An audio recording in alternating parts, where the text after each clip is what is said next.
we're going to do a little warm-up to begin with. So place the arms out wide and just start to cross the arms in the middle and just walk the feet out a bit. Oh, I got a attacker here.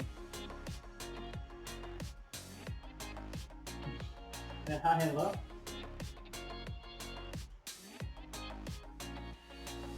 I wasn't thinking about doing this from home, but I've got a cat here. Okay, let's move to the hips and start to rotate. And then going the other way with the hips. Okay, and then we're going to reach and rotate from side to side.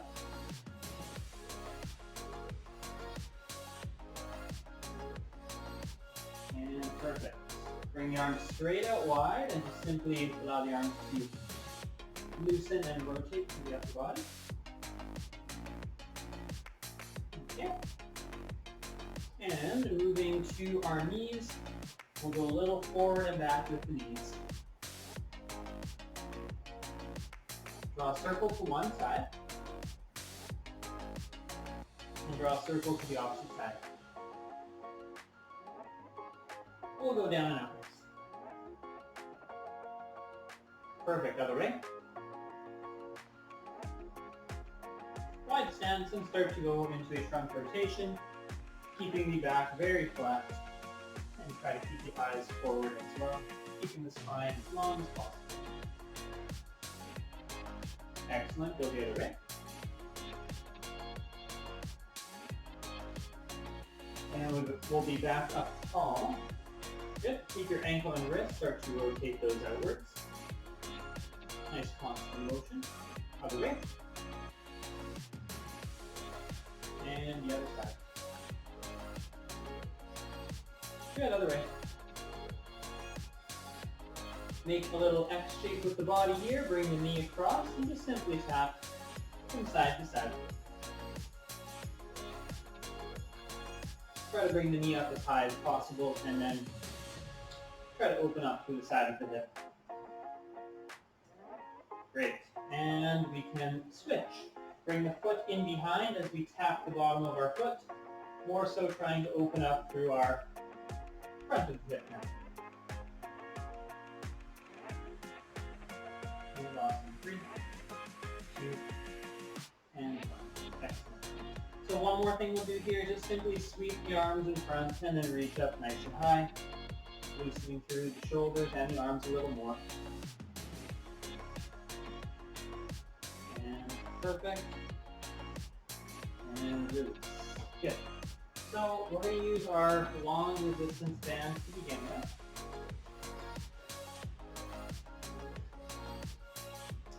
And we'll do some techniques that do not require any anchor points. So we're just going to have this loose to begin with. I'm going to hold the band to my left hip, and we're going to start with a little sword pull technique. So we're going to have that hand pinned. I'm going to draw the band up and across out diagonally, and then I'm going to draw my hand back in quite slowly. If you want more resistance, grab closer to where your other hand is, or if you want less, grabbing quite far out. Doing your best to point the thumb upwards by the end, and then more so downwards at the start. Perfect. Arms should be quite straight throughout the movement. We should feel the shoulder and the rotator cuff muscles working in that right shoulder.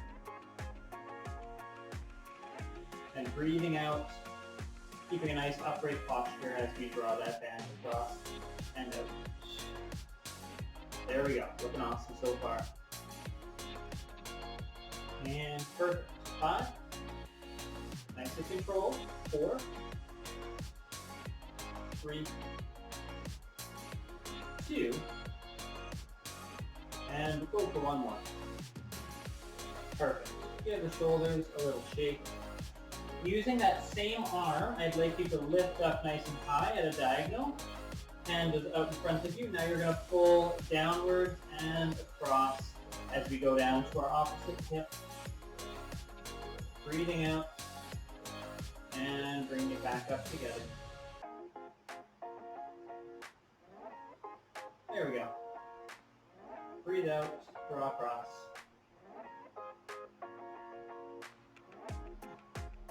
And keeping your arm very straight. This other arm is getting some resistance as well as we are keeping a nice tension on the band. Excellent. There we go, everyone. Good, great.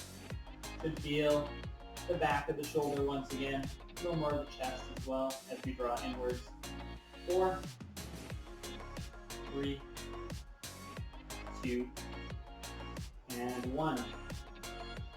Good. Give the arms a little shake once again, and we will switch sides, of course. We're just doing the left hip, now we're on to the right hip. Pinning to the hip there, finding a good point of tension where it feels challenging. And when you're ready, drawing up, across, and then back down. So it's a nice technique in that it allows you to work the front and the back of the shoulder, as long as you're going pretty slow and controlled in both directions. There we go. Try to lift up as high as possible, keeping the body up tall, so we're not trying to lean or anything like that. The thumb will be pointed up and maybe even a little backwards by the end. Excellent.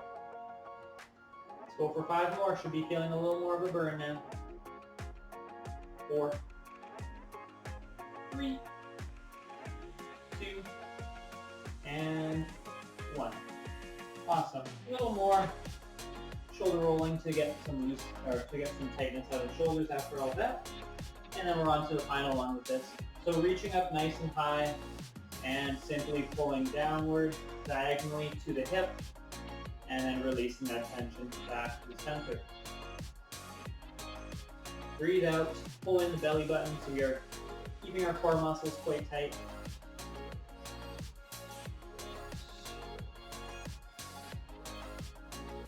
And excellent. Do good, everyone. Make sure there's some nice tension on that band. This should be pretty tough. Should be able to get a pretty good burn through this. And off, finishing strong. 5, 4, 3, 2, and 1. Awesome. Okay. Give the shoulders a little shake. There we go. So moving on, we still have our tension on the band. We're going to go, I would say, a little wider than shoulder width. Pull the band apart with some tension, and now simply lifting up high, and then as far back as you can.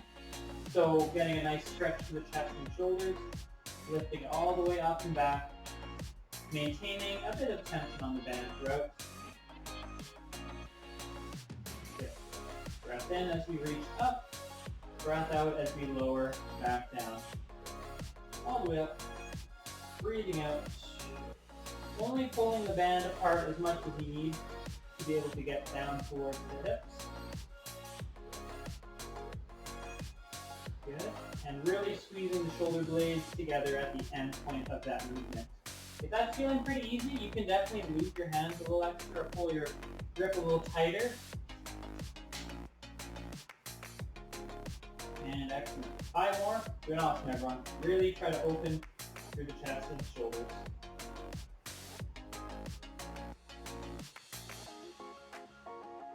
There we go. Last 3. Keeping the neck muscles nice and low. We're not trying to overly tighten through them on this technique.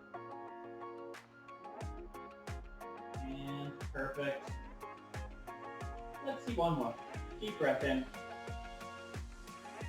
And squeeze to the shoulder blades. Perfect. Okay, we have the shoulders a little shake once again. And we are now going to take both ends of our band and hook it around our foot. One foot will be a little easier. Both feet will be a little more difficult. Just simply going into a nice bicep curl. So arms are outstretched in front of you. Elbows will be not in contact with the body. And I just like you to curl up with the palms and then lower down with control on the way down. So nice lift straight up, curling through the biceps. Releasing slowly as we draw down again. 1 and 2. So you should be able to go quite slow on the way down And then we should be able to keep our body nice and upright throughout that movement. Breath in, slow breath out as we release. All the way up. And release down. That's pretty easy. You could definitely go both feet on the bands and get a lot more tension on the bands. But I definitely want you to control that movement on the way down as you breathe out. Check that we're not punching forward to do this. We should be nice and upright. Perfect.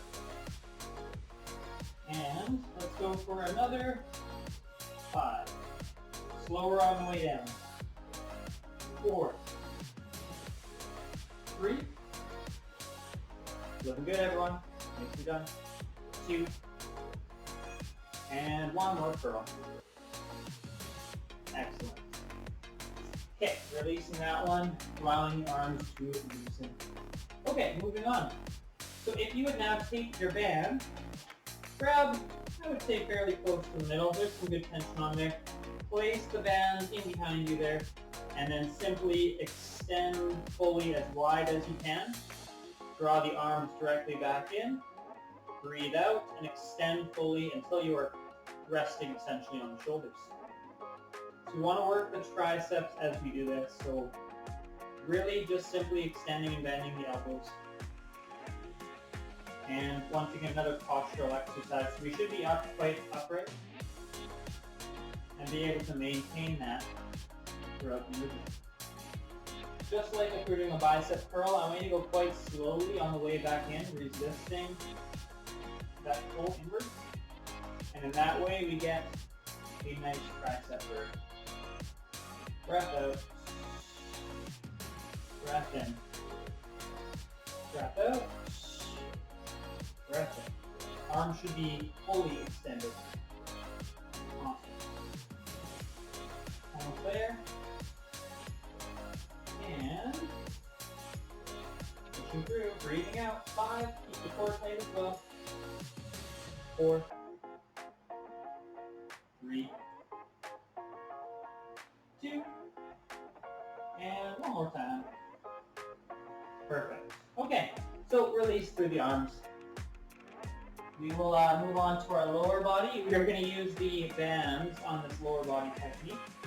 So what I'll get you to do is go up against a wall, place your foot into your band, and then all you're going to do is try to kick against the resistance band, draw the knee back in, and then kick all the way out. It can either be a kick at waist height, or you can do a kick at a bit of a lower angle there. But find a good bit of tension on the band, get the flat of the foot into the band there, keep tension on it, draw the knee in, kick until your leg is fully extended. 1 and 2. Draw the knee all the way in as high as you can, and extend all the way out. Breath out as you kick that band, nice and far forward. Nice. And the wall is here to keep you nice and upright, keeping you balanced. Nice. If that's feeling fairly easy, you can definitely grab a little lower into the band, create more tension as you kick. Awesome. And here we go. 5 more kicks. 4, 3, 2, and 1. There we go. Give the legs a bit of a shake, loosen through the hips, and then get ready for the opposite side here. Hooking the band on the bottom of the foot there. Body is up nice and tall. Get ready to kick and extend fully. You should feel your quads very much activated. The band is here to give you a little resistance as you kick, and also help to lift your leg up nice and high at the beginning. And as I explained, you can either kick directly downwards, or you can kick a little more in front of you, whatever works a little better for you. You can also kind of draw